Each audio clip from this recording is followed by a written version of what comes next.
Welcome to the 2011 Summer Faculty Institute. This workshop will be working with student learning outcomes. This is our 3-day outline. On day 1, we'll be looking at an SLO worksheet that will help us get all of the components together so that on day 2, we can create some student learning outcomes.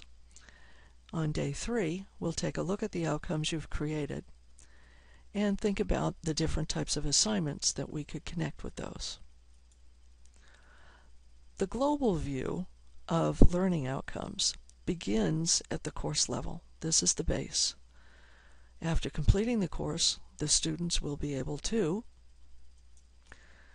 these support program level outcomes, where a graduate of the program will be able to.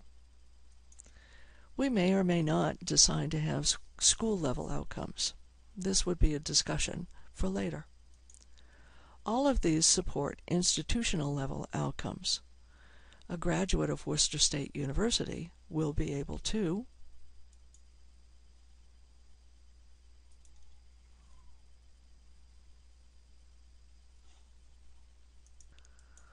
Our institutional-level outcomes are the essential learning outcomes of LEAP, developed by the American Association of Colleges and Universities.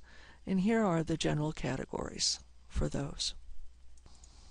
And finally, all of these go toward the university mission. Let's look at some definitions for some of the key terms. A goal is a general statement or purpose. It's broad.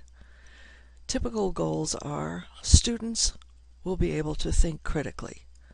They will express clear communication. An objective would be the specific skills, values, and attitudes that the student should have. It's our intended results. And an outcome describes the learning that's been achieved.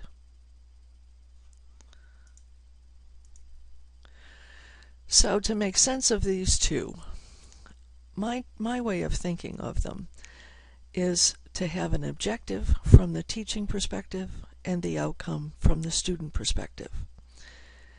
Therefore, the objective is what I want them to learn. The outcome is what they actually do learn, what they'll be able to do at the end of the course. The key questions that we want to think about in order to write a good student learning outcome. What are the knowledge, skills, and abilities that the student should gain? How will they demonstrate those capabilities? And how will we assess that? So where do we start? First place I think we need to start is with course themes or topics. What are the main topics of the course? The general course content areas. Here are 2 examples from the courses that I've taught. For college algebra, the main learning concepts would be linear equations, quadratic equations, and so on. For a senior seminar called Women in Science, I was creating this from the knowledge of assessment, so I created the student learning outcomes up front. So the main topics here were the role of women in science and technology, the impact of history, education, and society on the individuals, and so on. This would be part of the SLO worksheet, the learning concepts. Take a minute, jot down the few learning concepts from a particular course that you're going to work with. Here's what they would look like for my courses. Next, we need to think about the types of knowledge that we want the students to engage in. What type of learning are you really thinking about? And we have 6 types. Factual knowledge is declarative. You know something. Basic skills, basic knowledge within the discipline. Symbols, terminology, low level of abstraction. Conceptual knowledge is organized. Making connections, applying facts or theories, classifications. Procedural knowledge is the how-to, very common in mathematics. using the skills, the algorithms, the techniques. How do you solve a linear equation? Psychomotor knowledge, physical procedures, the physical activities that are needed for the particular profession that you're working with. And this can run from skills to very complex procedures. Attitudinal knowledge would be the beliefs and the emotions that the students have. This can help determine motivation and attention. Metacognitive knowledge is knowledge about self, self-regulation.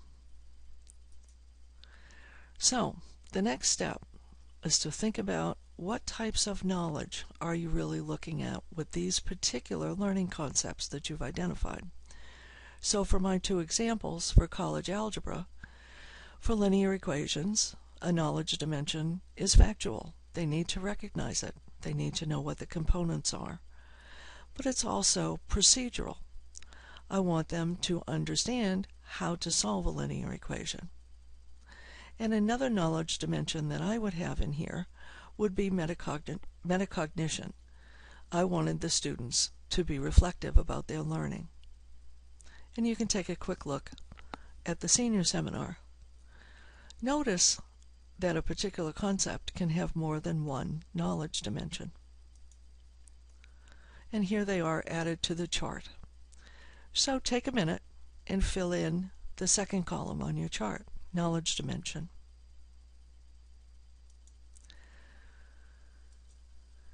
The third step that we would do is what types of thinking are going to be involved. These are the cognitive processes. And here we're going to look at some of Bloom's taxonomy. And here we have 6 categories, and these are hierarchical. Remember, understand, apply, analyze, evaluate, and create. Remembering is the lowest cognitive level. Create is the highest. And I would go back and think about my knowledge dimension and think about what kind of cognitive process is involved. So with linear equations, it's factual knowledge. I want them to be able to recall it, to recognize it, but it's recall. For the procedural knowledge dimension, I want them to be able to understand. Metacognitive, I want them to analyze their own thoughts and their beliefs. I would add my cognitive processes now to the worksheet. And notice that you can have multiple cognitive processes, just as we had multiple knowledge dimensions for each learning concept. There'll be an action verb that describes the student's performance, a learning statement that specifies how that learning will be demonstrated, and you may or may not include a criterion for acceptable performance. Here are some suggested verbs that match up with the cognitive domains. They're broken into the lower order and higher order thinking areas. You want to specify the highest level of knowledge and cognition. This is why we spent so much time thinking about that. You want active verbs that are measurable, and you want to be able to use more than one assessment tool. Be careful of the word "and," because you also want to be able to assess your outcome by a single method. And sometimes when you put the word "and" in there, you eliminate that possibility. You may contain a means of assessment. You may say a student will write a paper focusing on, or you may not. But you always want to make sure that these are aligned with the program outcomes, with LEAP, and with the college mission. And remember that the focus is on student learning. Here's a checklist that will help you when you're writing your SLOs. The SLOs should be consistent with the syllabus of record if you have one.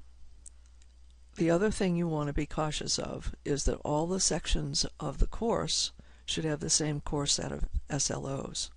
And that's a department discussion and decision. The SLOs should align with other courses in sequence so you want to make sure that you're building on previous courses. The courses may have similar SLOs, but they should be assessed at different levels of rigor. Again, here's an example using my college algebra class. I would go for the highest level of learning, which in this case for linear equations is apply. In my senior seminar, I chose analyze the impact of historical, cultural, and so on. Your turn. Try writing an SLO. And finally, we put it all together using a course builder. You would put your student learning outcomes across the top, identify any of the LASK SLOs that you're supporting, identify the assessment tools, your classroom learning activities. This helps you kind of lay out the course for the semester. And the last 3 rows are really the most important. What are the results of your assessment?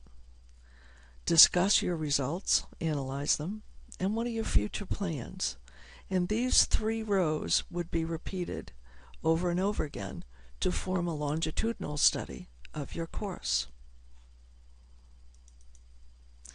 Any final questions? Thank you for your time and participation.